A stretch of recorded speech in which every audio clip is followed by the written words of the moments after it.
Lauren Meadows of GatorBaitMedia.com with the best shoe game in the Gator media. And tonight we got a good one going on for you.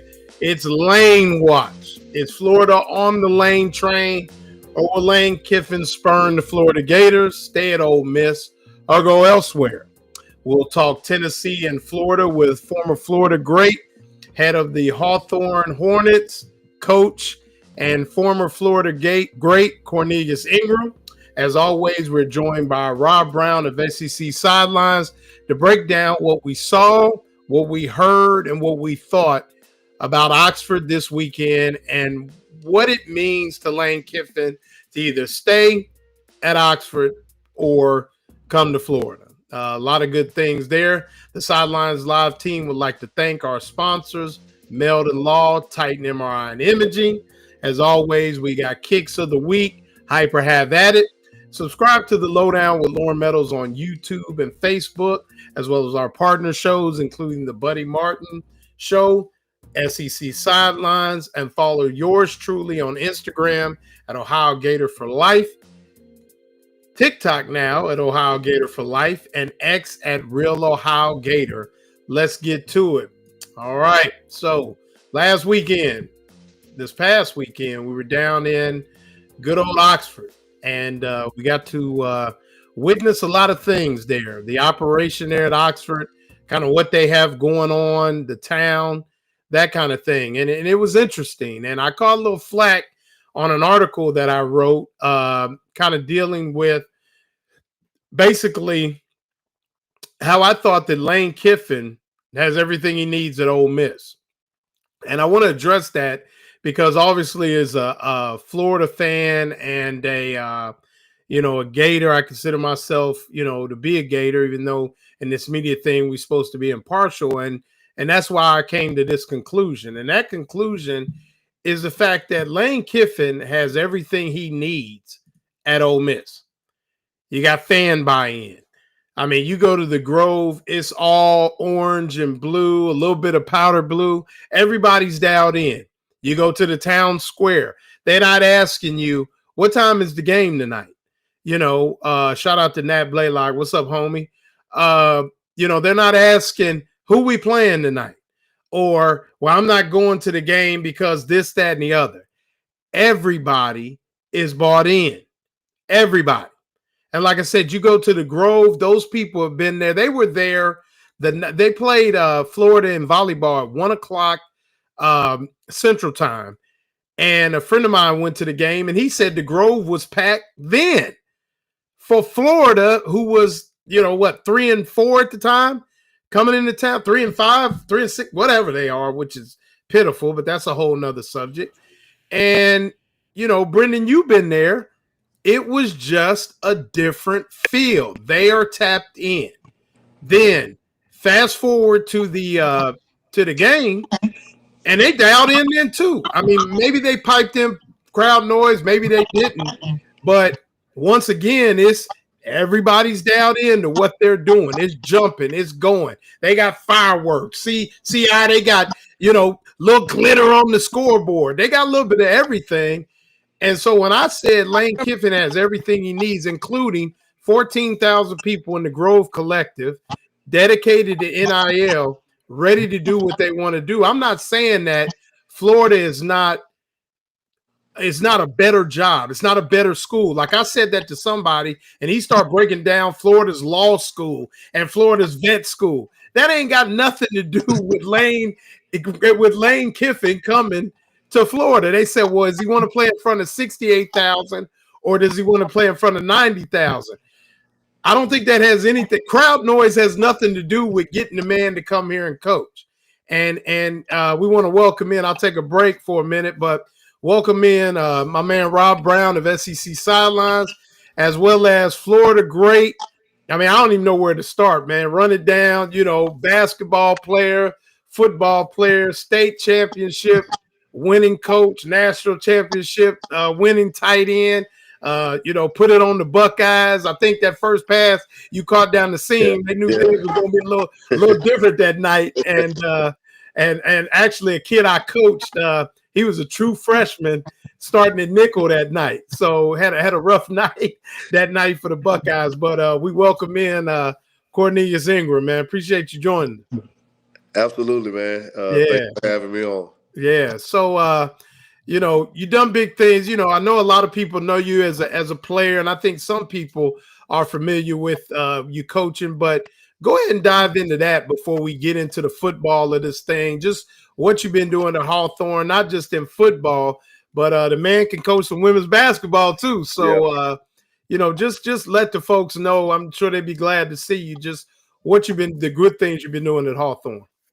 Well, to start off, I actually got into coaching because our town was doing really bad. Our school at the time, it was actually a D letter grade school, and the state was thinking about shutting the school down. And quite honestly, that's the only way I got into coaching. It was, pretty bad academically. Both sports programs that I end up taking over were really bad. The job wasn't appealing at all, and I kind of stepped out with a leap of faith, and surrounded myself with good coaches to build this thing from the ground up. And it took some time, of course, but we found a couple teams to model our program after. I had a game plan once I got into girls basketball. And that was with, my older brother was the head boys basketball coach, and he had success before I got into coaching. So my very first day of girls basketball practice, we went inside the gym and we watched our boys practice. So we modeled ourselves after them, and then, of course, things started to change. Of course, in girls basketball, we made huge strides year after year before the state championships. Same with football. Before I took over, I think it was like 15, 16 kids on the team. My first team meeting, I had almost 40 to 50 kids show up. I'm able to do it my way, man. I coach a lot of kids who, sometimes people give up on, don't have the right resources all the time. And then the cherry on top for me is I'm coaching at home, right? The town where I grew up. I've walked those same hallways as my players. And now we've had a lot of success over the last 5 or 6 years. We've been to the state championship game in football the last 5 years. We won 2 of those, and then girls basketball. I stepped down last year because I wanted to watch CJ play basketball this year. Sure. Of course, at Florida, but I think I probably had maybe four Final Four appearances with 3 state championships from the girls' side of basketball. So these kids know me in my community. Of course, I know a lot of their parents or relatives. So they know me, and I'm kind of raw and uncut with them. What you see is what you get, and with myself and my other coaching staff. So we've had some success, man. I've been truly blessed to be able to have so much fun, and I'm talking genuine fun at home. And a lot of people don't get to experience that. There's so many people that show up to our games on Friday nights, or if it's during the week, if it was a girls' basketball game, that a lot of these people in the community watch me play and grow up. So they're still around supporting. I have a great support system. Of course, my wife, my parents are still in Hawthorne. Of course, my older brother, he's my offensive coordinator. He's the head boys basketball coach. I'm coaching with guys that I graduated high school with or played ball with in high school that went off to school and came back as well. So I have a priceless dream job, man, that I love doing every single day. Hey, yeah, Rob, you can relate, man. I mean, it's great to have, a guy like Cornelius who played at a high level, played at the highest level, won at the highest level, doing big things. But to join us tonight, we're gonna get into a couple things, Florida, get his opinion, on some things. But Rob, I mean, you can appreciate the small town like Hawthorne where everybody's bought in. And you know how it is. I mean, I coached in a bigger community in Ohio, but you go through there on Friday night, And all the porch lights is on because everything everybody's at the game. Yes, sir. You know what it is, Rob. Yeah, and I'm with you. I mean, I live in Memphis. I'm over at our farm right now in Parkin, Arkansas, about 32 minutes from Front Street, and we are a small farming community of about 1,000 people, and all these towns around here are 2-3 wins. The big one over the hump, Crowley's Ridge at 9,000. That's the metropolis, But Friday nights, everybody's out there. They got the cookers going, cooking the ribs and brisket, and it is an event.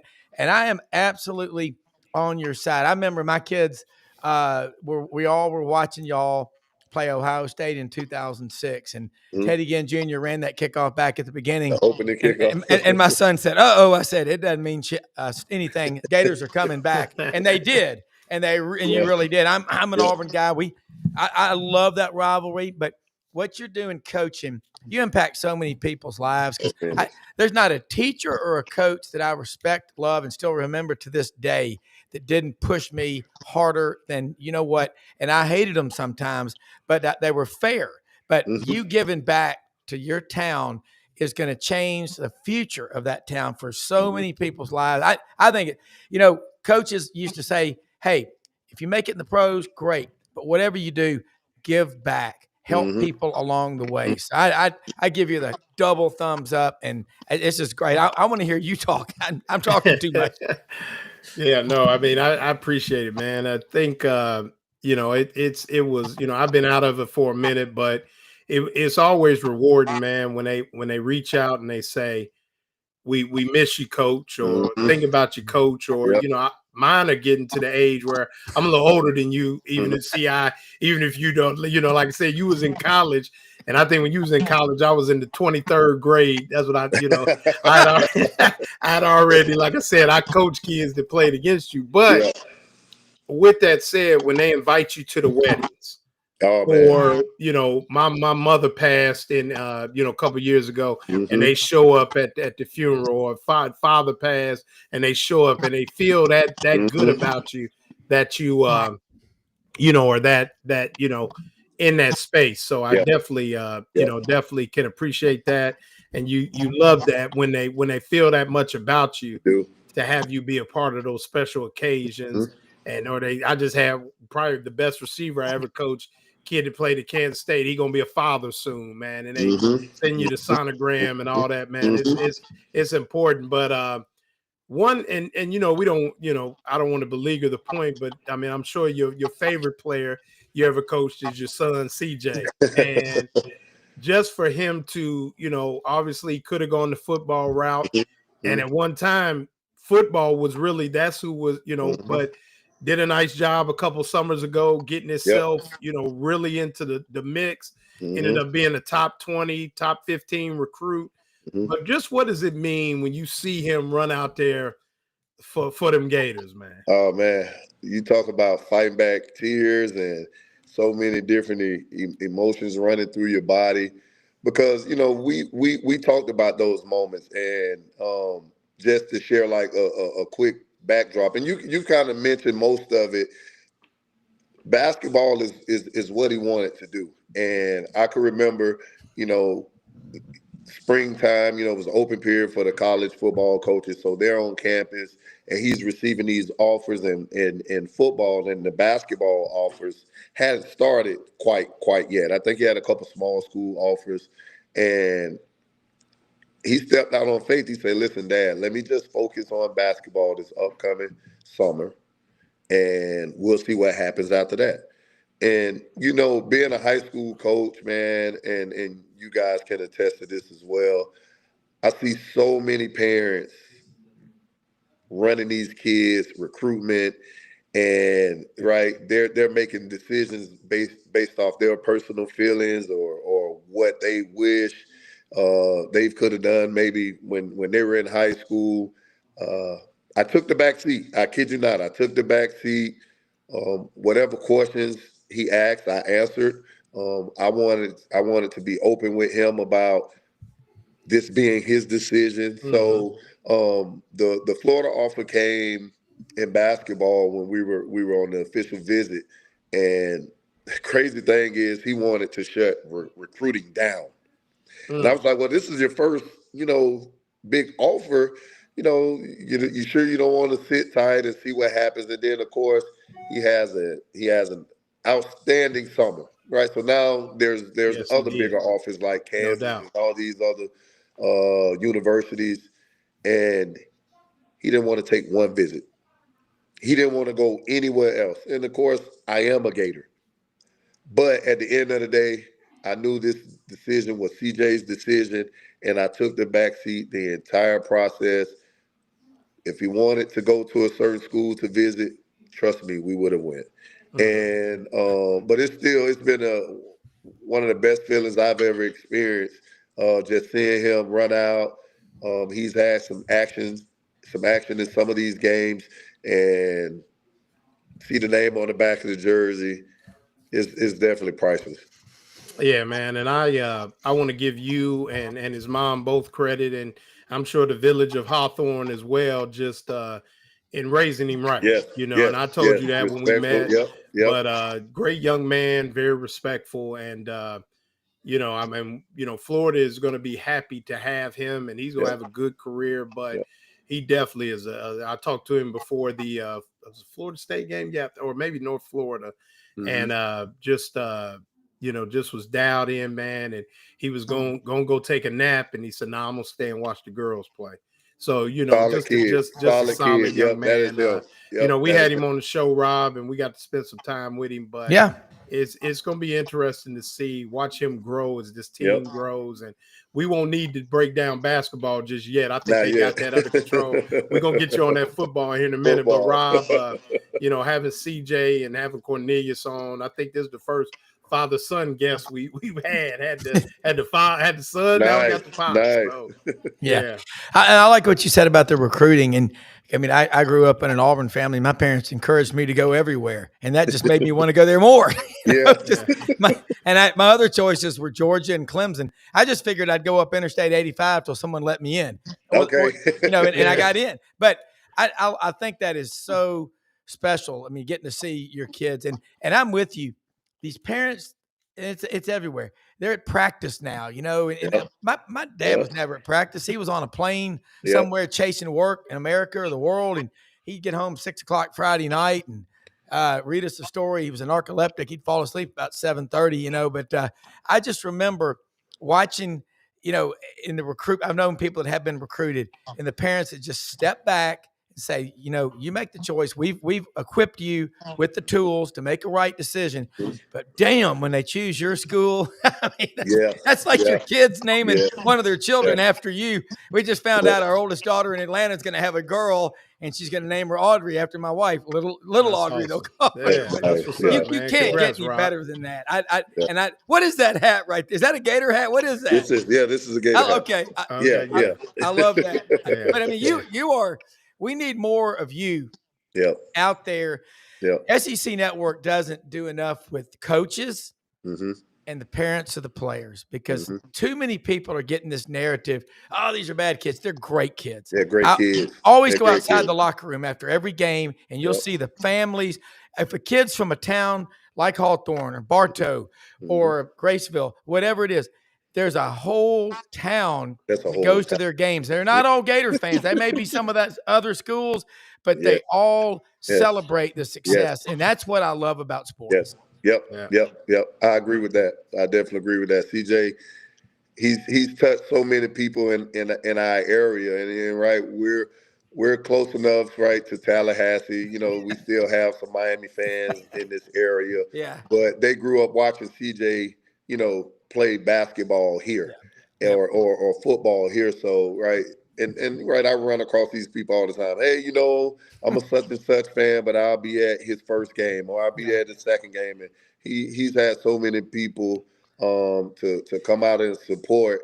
And I caught something that you said just a few minutes ago about the parents being at practice. So right, I have access to a lot of things at the University of Florida, but I stay out the way. And CJ came to one of our football games earlier this year, and he told my wife, he was like, man, my teammates, want to see my dad, come to practice or And I'm trying to stay out the way because Yeah. I got to understand it from the standpoint where some parents are going to say, hey, play my kid. Yep. Some parents are going because they're upset. Some parents are going to, I don't know, just be around a little too much. And I never wanted to overstep. And when she told me that, I was like, well, I think it was a Friday night. She told me after a game. I went to practice that next Monday. I went to practice because I just wanted to watch him. I was in and out, but I try not to be that parent. And like I said before, I am a head coach. Of course, I was doing it with the girls' side as well. Sometimes, right, parents do overstep. Sometimes, right, and they want to handle all the recruitment, and then they forget the most important part, which is the kid. Yeah. So I definitely didn't want to be that parent. Yep. Yeah, no doubt. And talk about getting recruited. Shout out to I'm a former D3. I know they Florida, they ain't Auburn, but shout out to my Ohio Northern Polar Bears headed to the Division III national playoffs. So they had a good year, man. Shout out to them Polar Bears. Man. So but on another note, man, let's flip the football.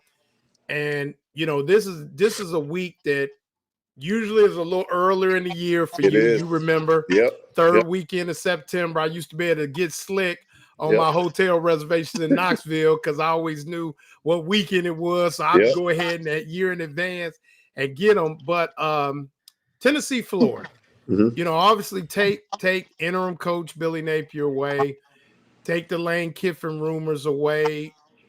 This was a game that when you were coming through was one of the premier games in the country. You got to go twice there and twice to, in Gainesville. Speak to what at Florida in the locker room, week of Tennessee, probably SEC East on the line. What did that mean for you play with some dogs. I'm sure I play with some mess going on. Everybody, I play with some guys. But just what that week was like when that Monday hit, and we knew Saturday we either heading to Knoxville, or in this case, here come the Vols to Gainesville. I mean, when we would show up to the facility at the beginning of the week, of course, there's beat Tennessee signs everywhere. Right, everywhere, and we would always start with a team meeting. I remember, Coach Meyer always having, 3 or 4 teams that were circled on the schedule that we couldn't lose to, and Tennessee was definitely one of them. And when you talk about the rich tradition of the caliber players that have played in both programs, respectfully, guys going to the NFL every single year, great head coaches. It was a must-win for us. It was a must-win for us. So, of course, our practices, I've shared this before, our practices were harder than games. And you guys kind of know some of these players, most of the players that were on the roster then, with myself, whether it was on the offensive side of the ball, the defensive side of the ball, our practices were harder than games most of the time. So we prepared the right way. There was no letting up. We would have certain quizzes. We had to make sure we knew all of our keys. But when I say we were dialed in for Tennessee week, we really were. And I think, even now, over the last couple of years, Tennessee is still one of those great programs. For us, we're figuring it out. But I was sharing with someone the other day, we're still one of the most watched teams in the entire country. Just based off the talent level. The some of the coaches we do have on staff, and again, we haven't even touched on that. The head coaching job, who wouldn't want to be in we going there in a minute. Yeah. So no, it was just a huge week for us preparing. All the guys were definitely ready, but it was a little extra for Tennessee. It was definitely a little extra for Tennessee getting ready for it. Right. And Rob, you remember this game. I mean, going back to, I don't know, I come from the 2 guys I grew up with One Peerless Price played at Oh Tennessee. man, yeah. Played, it's from my neighborhood. Andy Dayton, McCullough. Ohio, wasn't he? Yep, Dayton, Ohio. Shout out to Dayton Meadowdale High School. Another guy, Andy McCullough. They was young bucks, but went to Tennessee and did extremely well. But Rob, that was the game. I mean, it was at that early in the season. Wasn't nobody think about Ohio State, Michigan, Texas A&M, Nebraska, Oklahoma. It was this is when college football starts.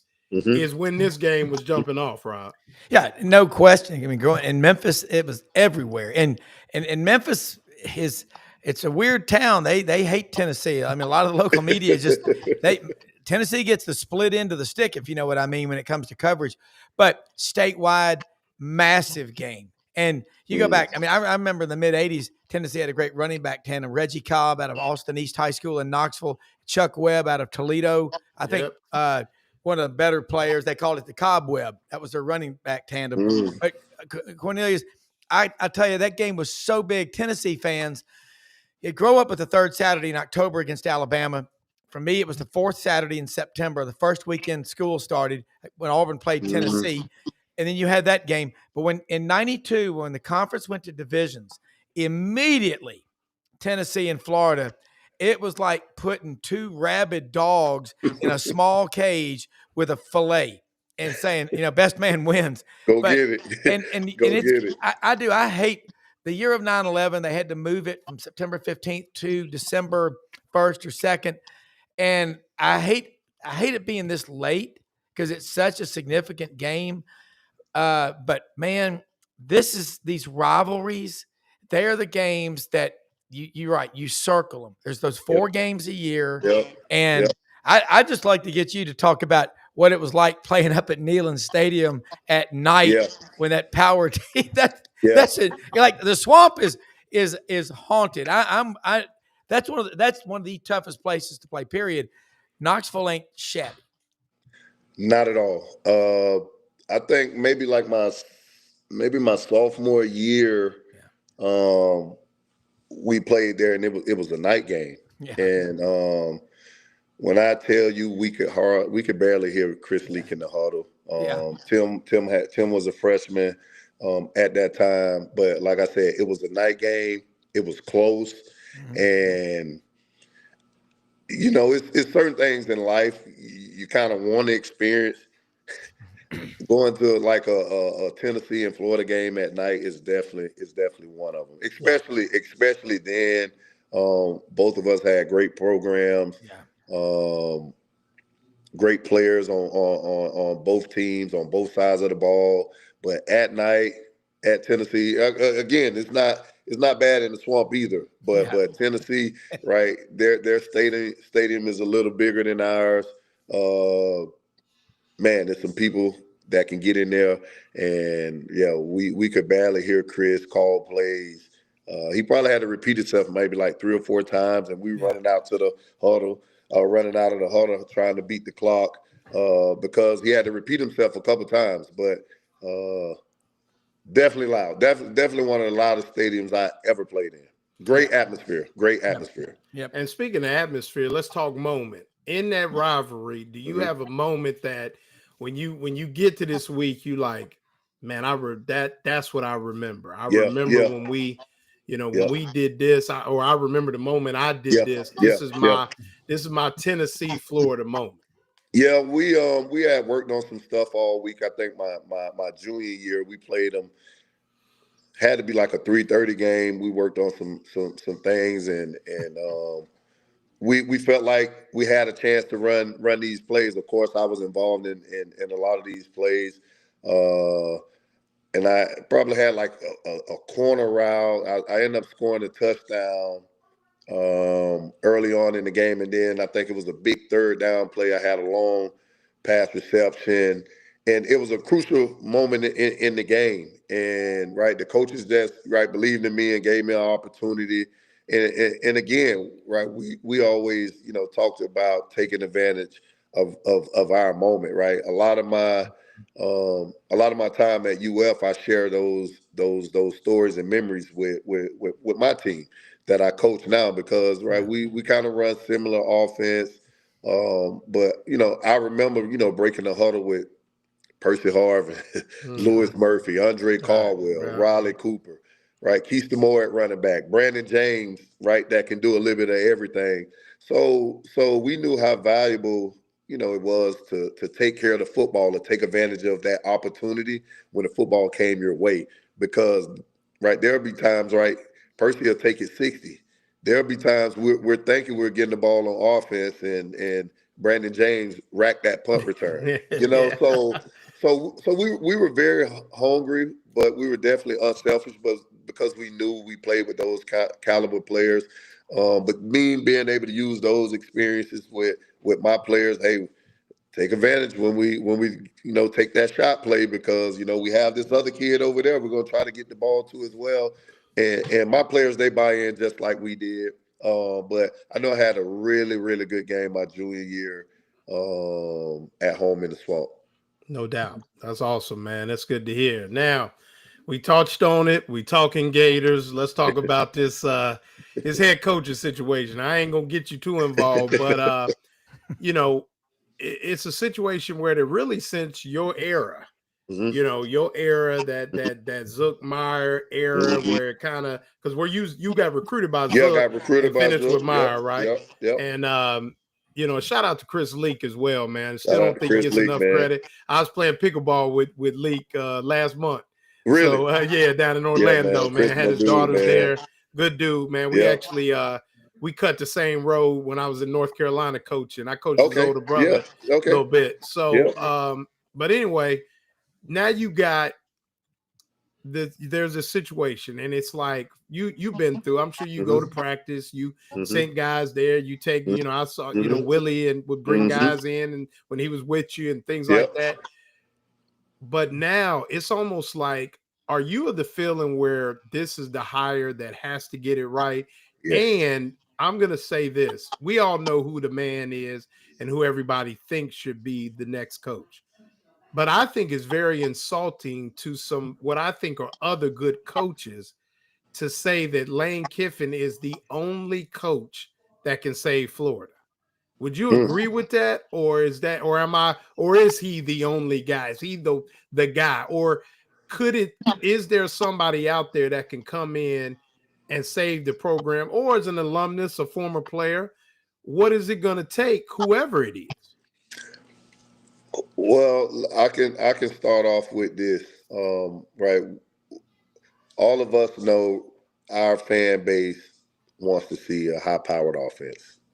And I do believe we have those kind of players out on the perimeter. I think we have a dynamic running back. So automatically, right, everyone says is Lane Kiffin. And honestly, I don't have an issue with him being the coach.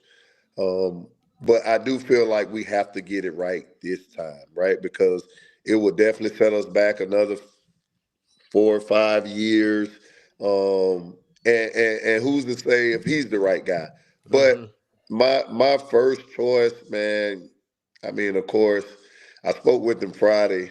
I wish Urban Meyer would have came back out of, retirement. And I'm just being honest. I wish Urban would have came back out of retirement. But I think Lane can get it done. I think Lane can get it done because if you look at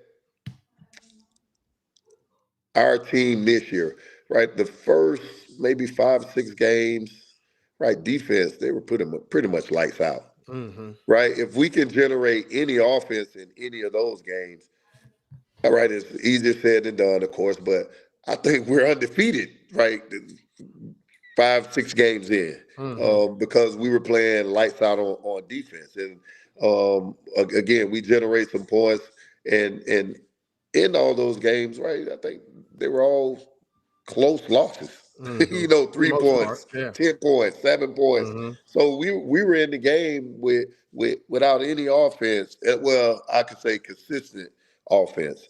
And I think Lane, he creates that, right? He's been blessed to be able to call plays. And I don't know the recruitment data with 4 and 5 star guys that he might have at Ole Miss, but I'm pretty sure on paper we probably have some of those guys who stacks up with some of the best of them. Mhm. So Lane Kiffin, if you're talking offense, I think he's the guy. I don't know if our fan base would accept anyone else right now.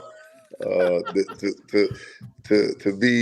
be honest, I don't think they would accept anyone else. So I definitely don't have a problem with Lane. I have a question for you guys.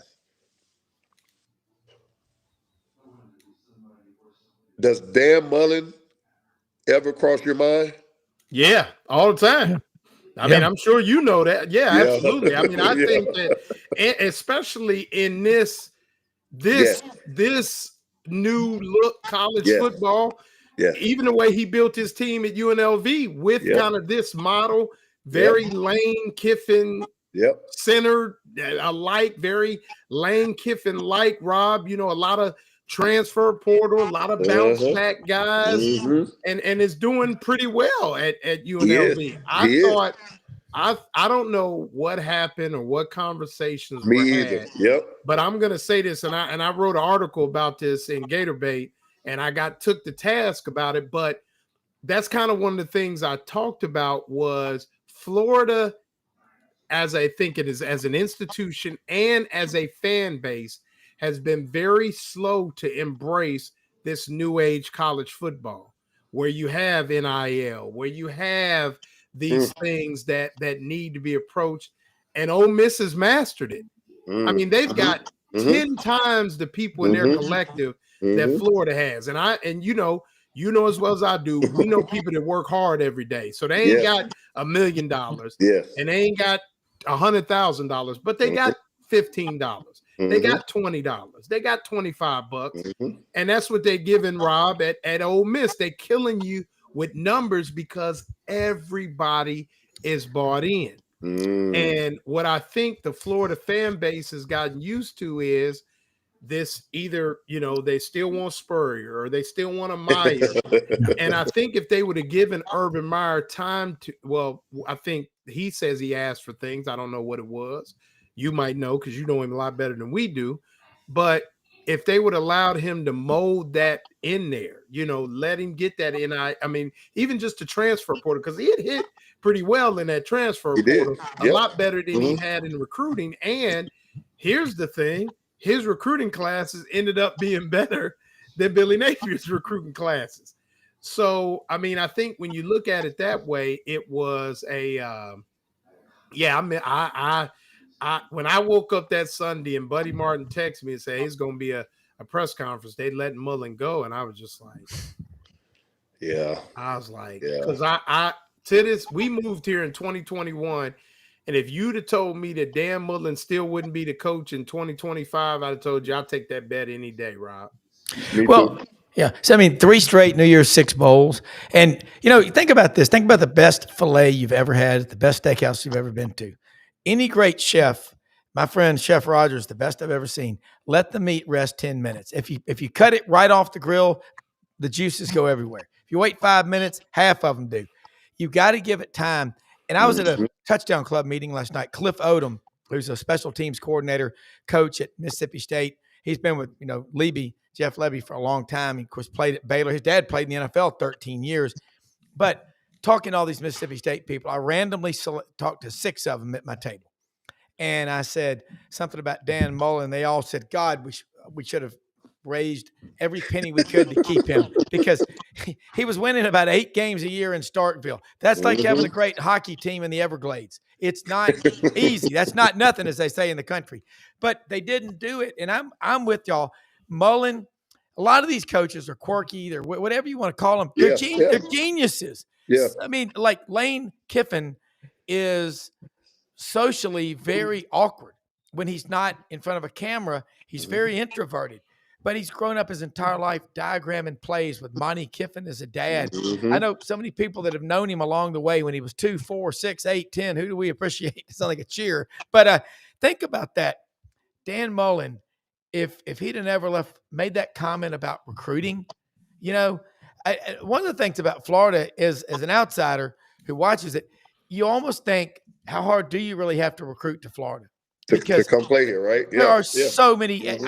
You got Mm-hmm. California, Texas, and Florida. Mm-hmm. I think the track and field programs in Florida are on another level. Look at Mouse Holloway's 14 national championships.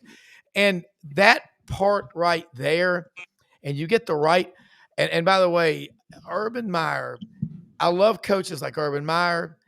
Jeremy Pruitt socially struggles to be around people. He loves to coach defense and he can recruit. But coaches like that, Steve Spurrier, Nick Saban, you get these guys that are so obsessed with winning, it makes college football better. Steak and the great baked potato when the Gators and Tennessee and Auburn and Alabama and Georgia and LSU are rolling, college football's in a better place. And right now you got LSU, Florida, Auburn over on the side of the road with 3 or 4 bald tires and no gas and no debit card. This has got to be fixed because it's allowed Indiana. It's allowed other programs to come up because your second and third team player, he's now starting for Indiana or SMU or Georgia Tech, and it should not be that way. I'm biased, and I'm going to admit it in the interest of full disclosure. And we got a lot of people saying that Mullen quit on Florida. I think that's a loaded kind of. I mean, that's up for debate for sure. And you, like I said, but we do know somebody who doesn't quit on the Gators, and that's the folks at Meldon Law. Meldon Law, the only official law firm partner of the Florida Gators. This Friday, to the first 10,000 fans, will get a championship ring. They playing Merrimack. I don't know what Merrimack's mascot is, but they will be playing Merrimack.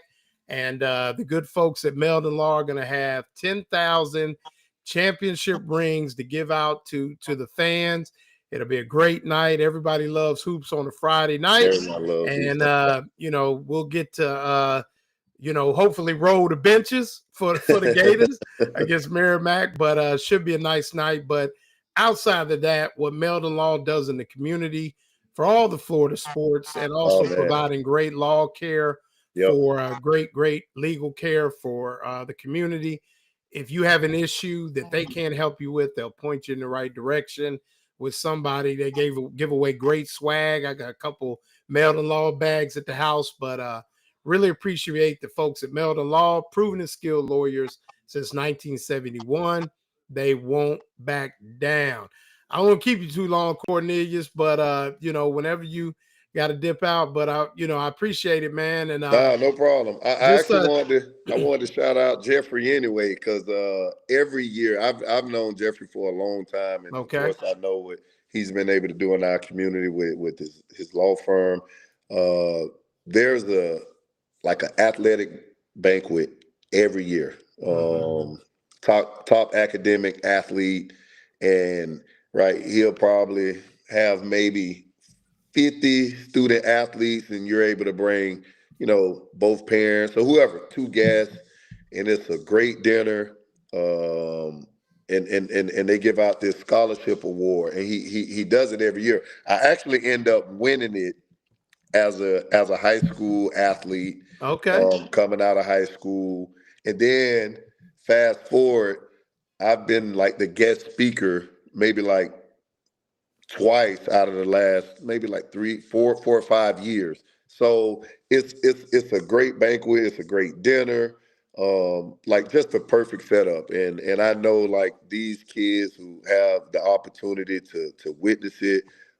This is something they talk about for a long time. And I actually saw him at the game. We talked for a while, but I just wanted to give him that shout out because it's a great deal, and I know the kids definitely enjoy it.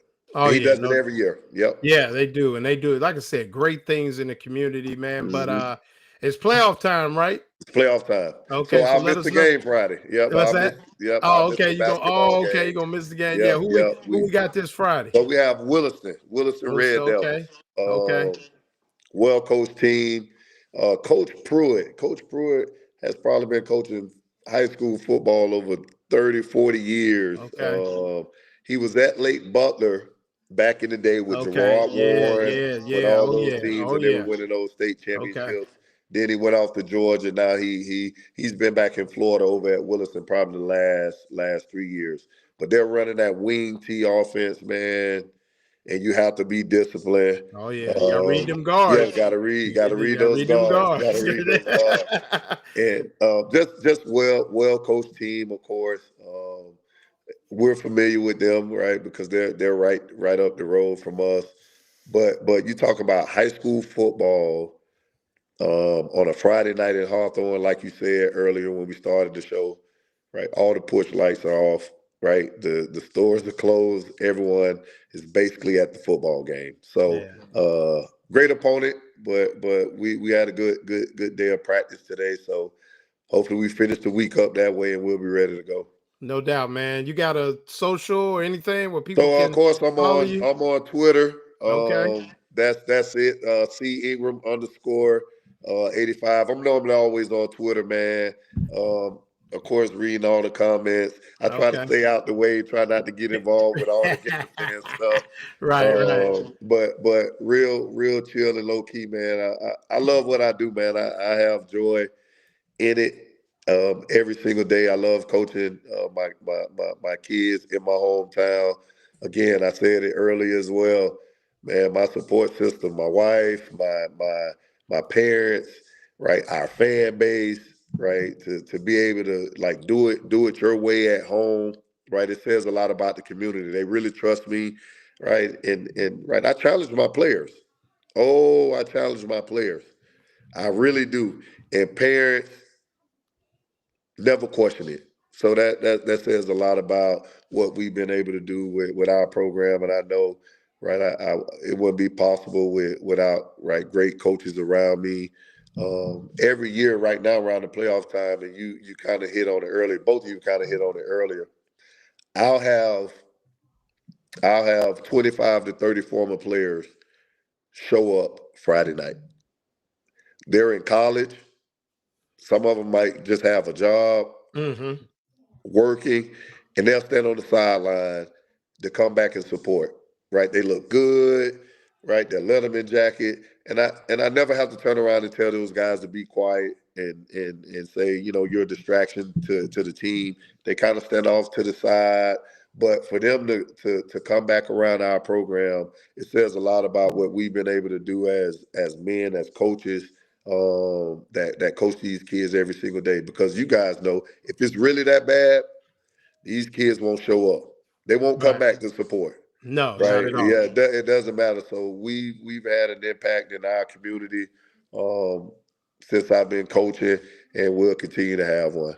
No doubt, man. It was great to have. I will tell you a quick wing T story, and just keep this in mind. So you know how you're supposed to read the guards, right? Mm-hmm. I'm coaching in North Carolina, and I wasn't on defense, but I just remember this vividly because we had a real good disciplined football team, and they stuff them. Boom, they stuff them. And all of a sudden, they run a draw play with a fold block.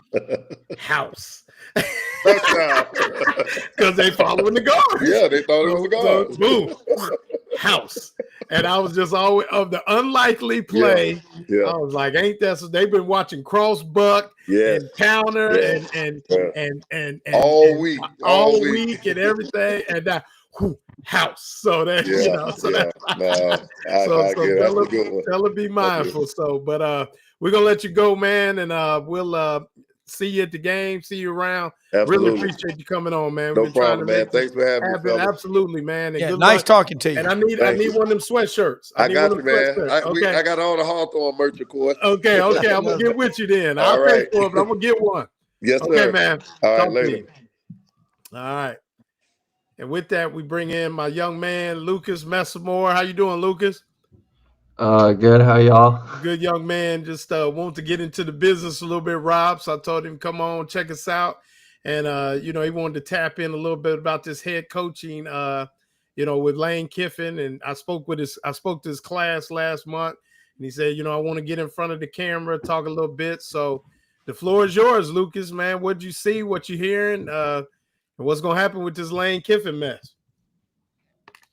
Honestly, my opinion, is I was listening to your conversation about Mullen earlier. If I'm looking away, We losing. Frozen. about I do think Kiffin's going to be the next head coach. Do you guys hear You me? do? Yeah, we can hear you. You guys, okay. Yeah, I do because today actually Lagway followed Kiffin on social media, and then you had Kim Mulkey, the head coach of LSU Tigers, the other day, saying in an interview saying Kiffin was engaged the other day.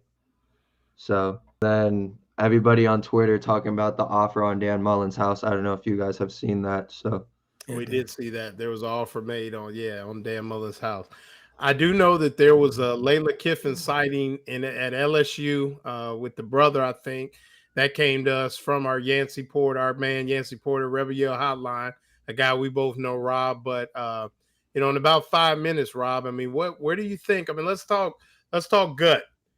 What's going to happen, and maybe when do you think it's going to happen?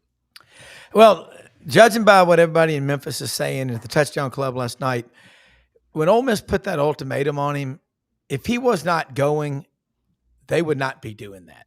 And we know Jimmy Sexton is on his throne, literally and figuratively, making all this happen.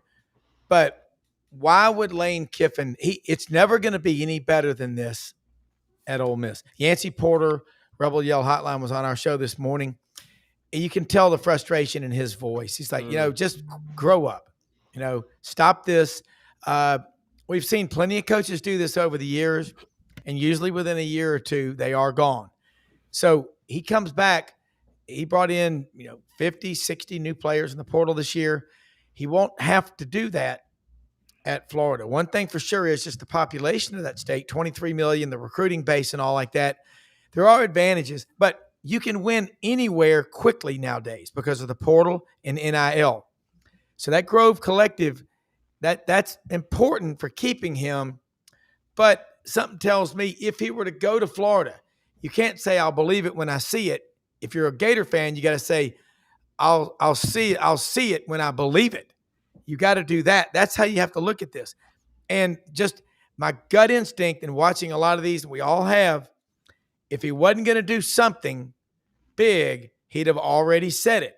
He's allowing his agent, it's just all about the money. And so my gut's telling me more and more that he's going to leave Oxford. Now, it's just he's at the best. It's a business, and you got a chance to sell it. It's at the best valuation you've ever had. Never in our lifetime have we seen Ole Miss this good. Yeah, no doubt. And I'm sure. Lucas, go ahead. What I was gonna say is what Rob said. I'm sure it's all business. He's being told what to say, and it's all like media trained because he did deny the ultimatum, but I'm sure that is not true at all. Because there's no way coming towards playoff time that you need to know who your head coach is for next year coming playoff time. Because there's only one transfer portal this coming winter. They got rid of the spring portal, so that is also big. Yeah, no doubt. And our own Nat Blaylock, who's dialed in, my man Nat, he said that Mullen's house was sold, but not to Lane Kiffin. But it's kind of cool because you're gonna have that, right, Lucas? I mean, you follow the social media. You're gonna have all those things. And like you said, we saw on Pat McAfee, he said there was no ultimatum. It's funny, Lucas and Rob. Where do you guys think that this thing, when do you think, and just, give me maybe 30 seconds, Lucas, when you think, okay, we know this is going to happen. We know what's going on. When will be the date? Is it after Thanksgiving? When will we know? Is it before the playoff starts? Well, do you think the shoe drops on the next head coach of Florida? Not just Lane, but the next head coach of Florida. Well, Ole Miss is on a bye week this week, so I'm assuming it'll be before the Mississippi State game, obviously, because I feel like that'll be when you need to know coming towards bowl season. But also that leads me to a question. Say LSU outpays Florida in the bidding war or a Penn State. What's the fallback plan for Florida? Completely. Another show, another time. But I mean, I think that's I agree, because if we start throwing out names, Lucas, I don't think any of those names will float. I don't think Lane goes to Penn State whatsoever. He'd stay at Ole Miss if he's going to go to Penn State. But LSU could obviously be a player. But Rob, before real quick, when do we think the shoe drops and it's over? It's going to happen, I believe, before the Egg Bowl, which is Black Friday, November 28th. And I do think that. But this is just classic Jimmy Sexton. I worked on the 6th floor. He was on the 5th floor for 9 years below me. Him and Kyle Rote Jr. saw it all the time. We would look out the window. We saw who was coming and going. Some of those elevator rides were legendary. But the Florida deal reminds me a lot. It's so much alike. When Alabama sent Mal Moore to Miami and said, don't come back without Nick Saban. He was staked out in front of Saban's house for 3 days in a black SUV, and he was eating, sleeping. He was not letting him get out of his sight.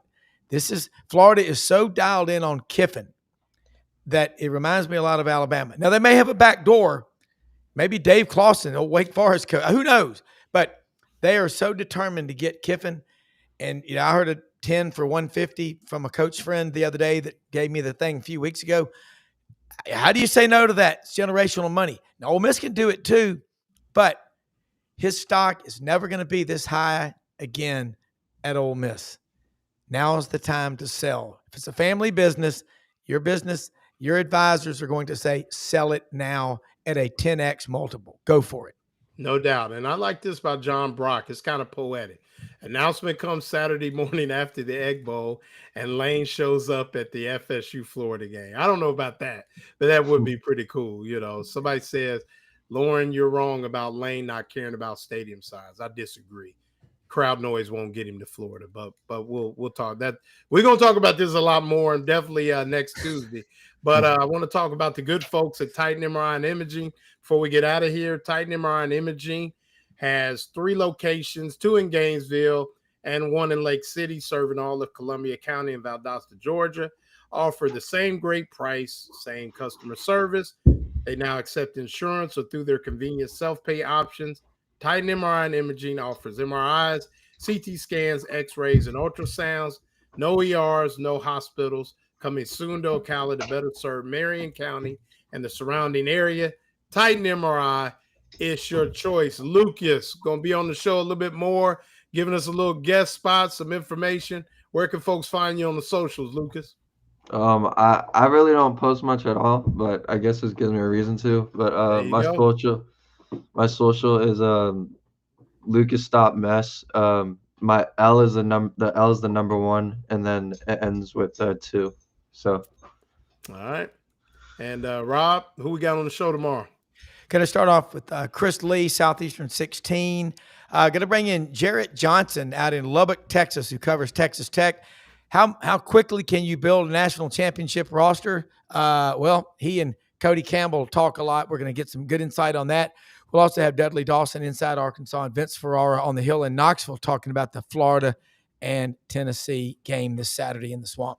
Ask him about my boy Bryce Pollock, number 14, corner for Texas Tech. That's my man out of Atlanta. So, they can make a run. Texas Tech and Bryce Pollock. But appreciate you guys coming on. Shout out to Cornelius Ingram, Florida great, Hawthorne football head coach, headed to we'll have Williston comes to town for the playoffs. Good luck to them as well as his son, CJ Ingram, on Friday.